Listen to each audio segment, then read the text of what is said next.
नमस्कार मंडळी, स्वागत आहे तुमचं आजच्या मिनी ब्लॉगमध्ये. तर आजसुद्धा मला सान्वीला साखर झोपेतूनच उठवावं लागलं आणि आता हे कंटिन्यू सुरू राहणार, कारण सान्वीची शाळा सुरू झालेली आहे. तिच्या शाळेची सगळी तयारी झालेली होती. तिच्यासाठी छानसा मी ड्रेससुद्धा काढून ठेवलेला. बट आमच्या चिमुकलीला तिच्या जवळचा ड्रेस घालायचा, मग काय मुलीसमोर कोण जिंकणार. मी तिला तिच्या जवळचा ड्रेस घालून दिला आणि छानशी तयारी करून दिलेली. ती खूप खुश झाली. माझ्या सान्वीची छानशी गोष्ट आहे, कधीही ती शाळेत जायला कंटाळा करत नाही, हसत हसत शाळेत जाते. त्यानंतर तिच्या एक्सक्युशन सुरू झालं. मी म्हटलं बस झालं आता, चल लवकर.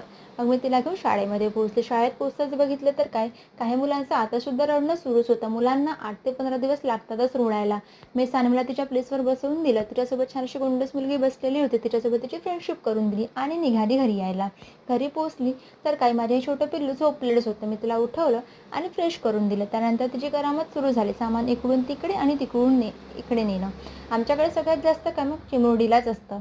आणि आता झालेली होती सान्वीची यायची वेळ. तर आजचा मी ब्लॉग तुम्हाला कसा वाटला ते नक्की सांगा आणि आवडल्यास लाईक, शेअर, सबस्क्राईब करायला विसरू